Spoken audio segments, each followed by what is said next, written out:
Departamento de Psiquiatría y Salud Mental de la Facultad de Medicina. Y venimos a entrevistar al doctor Francisco Romonava acerca del estrés. Es egresado de la Universidad Autónoma de San Luis Potosí y del Instituto Nacional de Psiquiatría. Es una pregunta un tanto complicada porque el estrés se ha tratado de definir de varias formas. Es un concepto que trata de hacer referencia a las fuerzas o la tensión que vive un organismo para poder adaptarse al medio ambiente.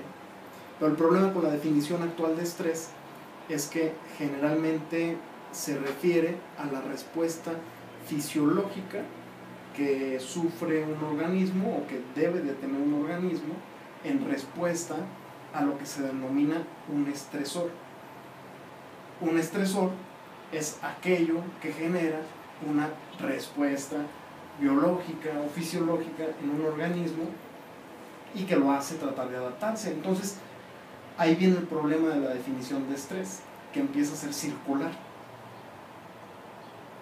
Para tratar de solventar este tipo de dilemas es que se ha dicho que el estrés se puede denominar como aquella fuerza que se necesita o que va en contra de esos procesos de homeostasis que está tratando de mantener el cuerpo para seguir funcionando bien. Y de ahí vienen otra serie de derivaciones. Bueno, que de hecho el término homeostasis pues no está bien definido tampoco todavía, o tiene problemas, porque la definición de homeostasis se refiere hacia el estado de equilibrio del cuerpo, no se refiere al proceso que requiere tener un organismo para estar funcionando bien o equilibrado con respecto al medio ambiente. Entonces también la propuesta viene, o las nuevas propuestas vienen a tratar de, en vez de homeostasis, hacer referencia al concepto de alostasis. El concepto de alostasis hace más referencia a los procesos necesarios para mantener el organismo funcionando bien balanceado con este uso y desgaste que tiene en su interacción con el medio ambiente y con el medio interno. El impacto que tiene una alta demanda a un organismo puede darse de varias formas. Las manifestaciones de haber vivido una situación estresante o haber estado en contacto con un estresor pueden ser muy diversas, sobre todo si hablamos, por ejemplo, específicamente de la salud mental. Antecedentes de haber vivido un evento estresante o estar viviendo un estresor aumentan los riesgos de padecer casi todos los padecimientos mentales. Los más frecuentes o los más relacionados con eventos estresantes son aquellos padecimientos como el trastorno depresivo mayor o trastornos de ansiedad, que básicamente pues si estamos diciendo el estresor es aquel que genera una respuesta de estrés, entonces tiene lógica pensar que el cuerpo va a utilizar sus mecanismos de adaptación para poder solventar este tipo de problemas. Nuestros mecanismos de adaptación, uno de los más importantes es nuestro circuito del miedo. El estrés no es algo categórico, no es algo de que está presente o está ausente, así nada más, ¿no? Es algo que más bien tiene niveles, y estos niveles se pueden categorizar de diferentes formas. Usualmente los instrumentos que tenemos para medir el estrés académico, por ejemplo, lo que hace es que pues divide entre aquellos que perciben niveles bajos de estrés académico, niveles medios de estrés académico o niveles altos de estrés académico. Sí tenemos datos. Hace apenas unos meses realizamos un estudio en los diferentes años de la Facultad de Medicina y observamos que un gran porcentaje de los estudiantes que estaban realizando su segundo trimestre de cada año lectivo percibían que estaban viviendo un alto estrés académico.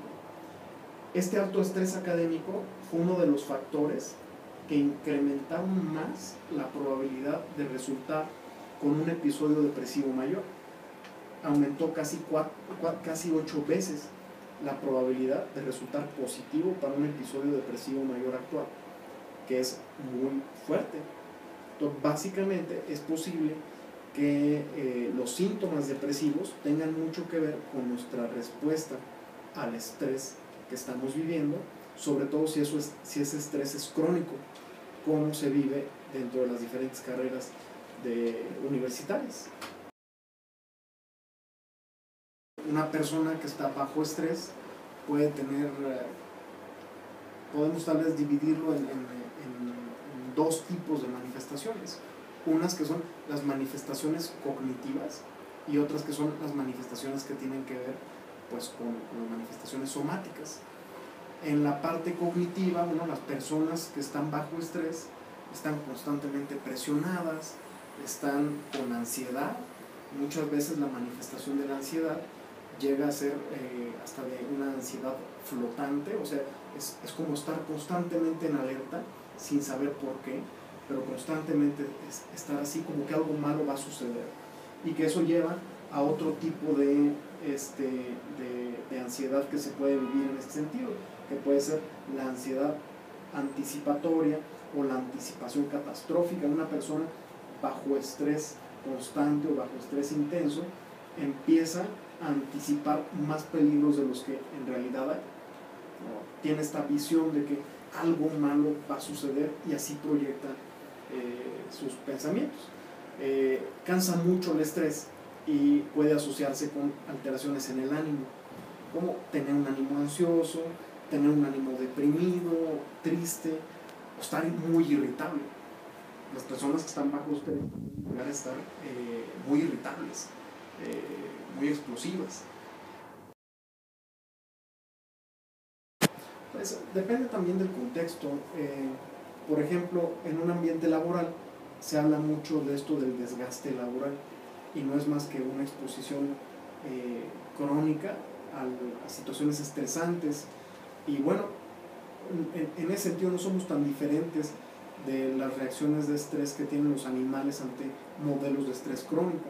Después de estar constantemente sometidos a un estrés o un ambiente de poca motivación, en donde constantemente se tienen que estar satisfaciendo las necesidades de los otros y no las propias, y que hay muy poca gratificación, entonces las personas caen en desesperanza y caen en este síndrome del burnout, les deja de importar.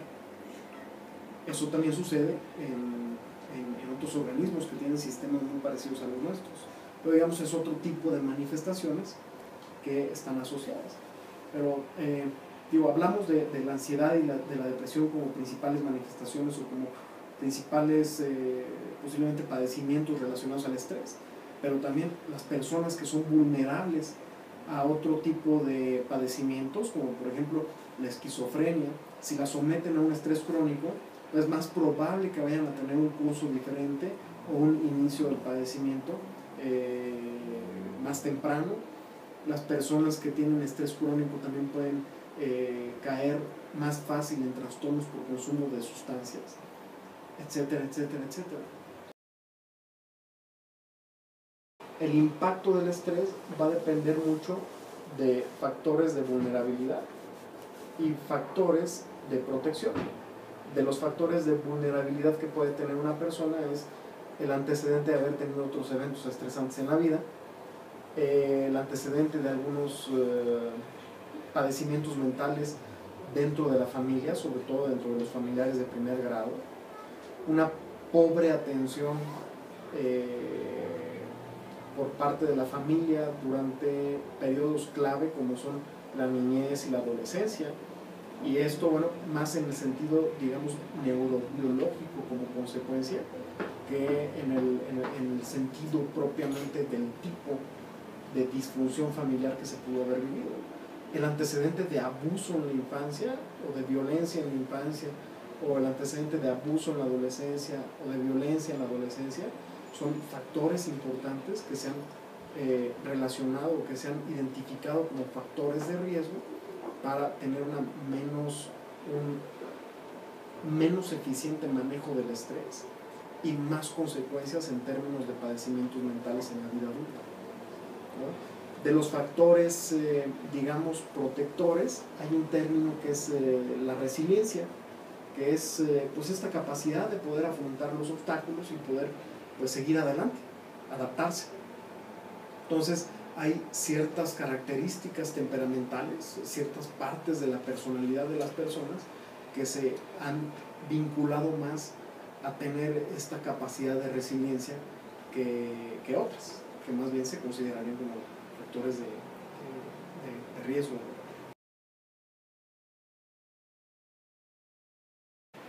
¿No? Hay, de repente, la ansiedad como tal es buena, y la ansiedad es una manifestación que puede ser hasta un buen motor para hacer las cosas.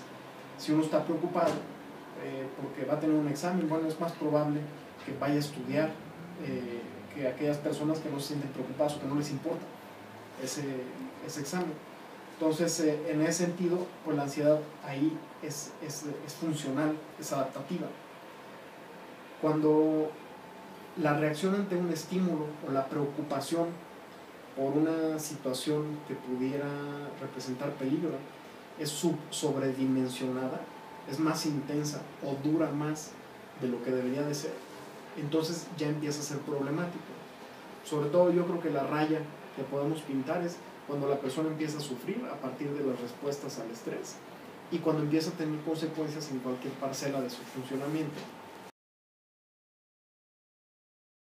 Involucra mucho el funcionamiento de este circuito del miedo, en donde tal vez de los personajes más importantes pues son estructuras como la amígdala, como el hipocampo, el hipotálamo, otras estructuras integradoras como el tálamo y pues por supuesto su conexión a áreas evolutivamente más nuevas que nos permiten manejar bien o manejar mal el estrés, como es pues la corteza prefrontal, que ahí bueno, pues básicamente se albergan todas nuestras funciones ejecutivas y nos brindan o no la posibilidad de tener una estrategia para poder solventar algunos de los problemas que tengamos que resolver. De las clasificaciones que utilizamos más frecuentemente en el área de la salud mental para hacer los diagnósticos es el DSM-4, texto revisado, que utiliza un sistema multiaxial, se llama, para el diagnóstico, donde se compone por 5 ejes. El primer eje es para que pues, se haga el diagnóstico de aquellos padecimientos psiquiátricos. El segundo eje es para consignar las características o los trastornos de personalidad de esa persona, o que se documente una discapacidad intelectual si es que está presente. El eje 3 es para documentar aquellos padecimientos no psiquiátricos que estén presentes, como diabetes, hipertensión, etcétera, etcétera. Y el eje 4 en particular es para documentar estresores o situaciones que se están viviendo en ese momento que pudieran ser relevantes para el padecimiento de la persona. El eje 5 es una clasificación de funcionamiento, es un funcionamiento global que va de 0 a 100, y dependiendo del impacto que tengan los síntomas que está viviendo esa persona sobre su funcionamiento a diferentes rubros de su vida, es que se califica ese eje, el eje 5. ¿Tenemos escalas para medir el estrés? Sí, hay muchas, ninguna es perfecta, solamente dan una idea. Decíamos lo difícil que es poder definir el constructo de estrés, porque es difícil poder definirlo solamente en una categoría. Entonces hay diferentes escalas, hay algunas que son eficientes, por ejemplo, para medir el estrés académico, hay otras que miden el estrés laboral, hay otras que miden pues, otras situaciones estresantes que pueden estar presentes y que pueden influir en los niveles de estrés percibidos. Entonces sí, hay varios instrumentos, y dependiendo de la población que se quiera estudiar, pues se puede escoger el instrumento que mejores características pudiera tener. Muy buena pregunta porque pues no siempre primero es identificado este estrés patológico cuando uno lo está viviendo. Entonces, bueno, una vez que se identifica y que se sabe que el estrés que se está viviendo está teniendo consecuencias, pues es necesario tener una valoración por un profesional, idealmente un profesional de la salud mental, como un psiquiatra. Y aquí en la universidad tenemos en el departamento un programa que precisamente le brinda atención a los universitarios, a la población universitaria, en términos de salud mental. Y bueno, lo recomendable sería que si alguien ya identifica que tiene un problema relacionado al estrés o cualquier otro tipo de problema que tenga que ver con su ánimo, con la ansiedad, con cualquier aspecto de la salud mental, pues se dé una vueltecita. Nada se pierde. Si hay algo que hacer, pues hay que hacerlo. No, depende mucho de cada caso, porque el estrés como tal no es una enfermedad. Normalmente son las manifestaciones del estrés las que habría que ver, dependiendo del tipo de manifestación, si es necesario algún tipo de apoyo psicoterapéutico o algún tipo de apoyo psicofarmacológico. Existen estas dos formas de ayuda. En ocasiones es suficiente una forma de ayuda, cualquiera de las dos, o ambas, ¿no? Y bueno, afortunadamente hay muchas opciones para poder ayudar a una persona que está viviendo algún tipo de problema relacionado con el estrés. Muchas gracias. ¿No? ¿De qué? Pues gracias a ustedes. Hasta luego. Esperamos que la entrevista haya sido de su agrado. Y los invitamos a que sigan visitando nuestra página en www.estress1122.wikispaces.com.